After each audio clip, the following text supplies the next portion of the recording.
I am seeing the replication of Maoism in woke America. Many of my American classmates, I don't think many of them are very interested in learning. For instance, when you claim there is a systemic racism in America. There's systemic racism that's a stain on our nation's soul. It's about a structure built on systemic racism. The systemic racism and injustice that follows America around like a shackle. Give me the facts, give me the data. They do not question, they just listen, okay, if you say so, then that must be the truth. I think for conservative Americans, if you want to save America, you really should teach more about Mao's China.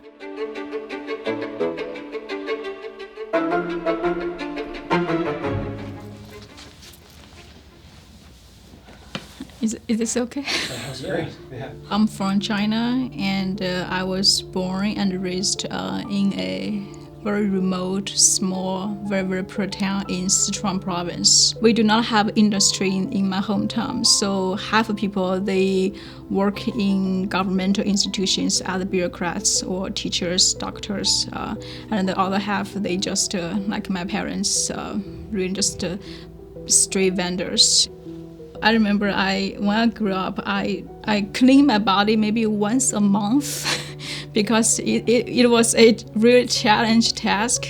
You have to heat up the water and you put the water in a bucket. So that's how I did shower when I grew up.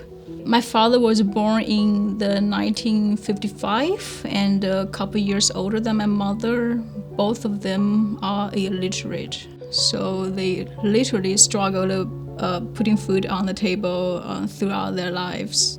For American audience, you have to understand in China, they don't really think about the government. For instance, my parents, they never read a newspaper in their whole life. And so they don't talk about the government. They just obey the authority.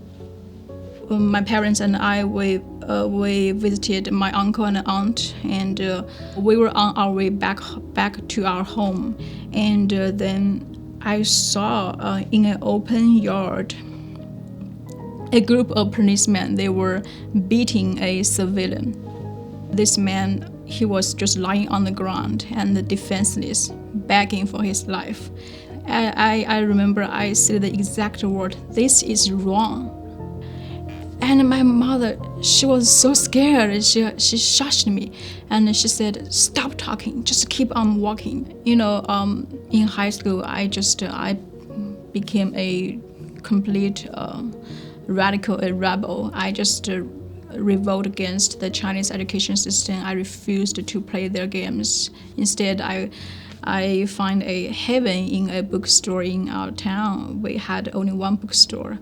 But for whatever reason, there are actually some good books. I remember we have a selection of the Chinese translation of English novels. So I spent much of my spare time in that bookstore. And one day I just came across this book. It's called Chatting About America.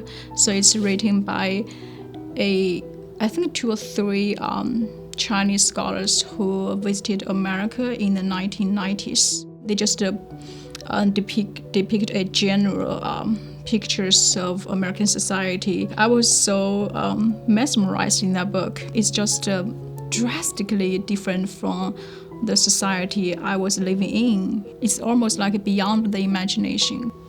I had my college, 4-year college in China in the city of Guiyang, that's in Guizhou province.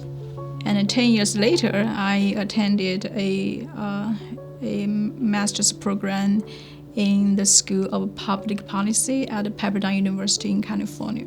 After I graduated from Pepperdine, I went back to China in 2017. I was staying there for more than a year before the fall of 2018. That's when I started my current doctoral program.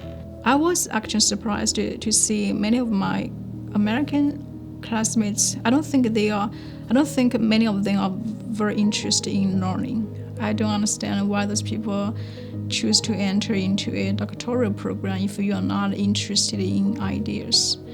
They're not. They don't question. They don't ask questions. When you, for instance, when you claim there is a systemic racism in America, give me the facts, give me the data, give me evidence. They do not question. They just listen. Okay, if you say so, then that must be the truth.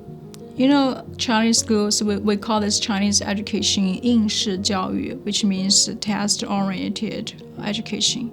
Everything is about a credential. I think this credentialism is happening in America as well. Honestly, I really think today's American school has almost no difference from the Chinese school where I lived up with.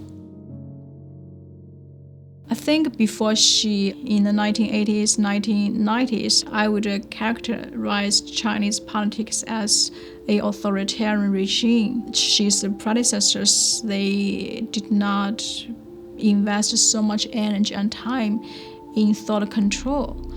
But now, with Xi rising to power, he really is trying to resurrect Maoism in China and mandate the official ideology in China. She actually just issued an edict asking all primary schools to teach a course. It's called Xi Jinping's Thought. Before we have the Mao Zedong thought, now we have Xi Jinping thought, and every Chinese student is required to study this course. America and also the Western societies, they have been thoroughly educated about Nazi Germany and some parts of Stalin's Russia. But they are so mind-boggling educated in Mao's China. I just don't understand why those academics who are well-versed in the atrocities of the 20th century, they don't talk much about Mao's China, even though Mao has created the most deadly regime in human history. During the period of the Great Leap Forward and followed by the Great Famine, according to a historian, Yang Zhishen's documentation, that campaign starved 36 million civilians, at least within just 3 years. And somehow American academics, they don't really talk much about Mao's China. Identity politics is really a very effective tool to divide people, to inculcate hatred and resentment. This trajectory really reminds me of the Chinese Cultural Revolution and Mao's famous struggle session. One characteristic of a totalitarian regime is to issue one official standard thought, the correct thought in society. And this is happening in both countries, in Xi's China and also in today's America, in woke America.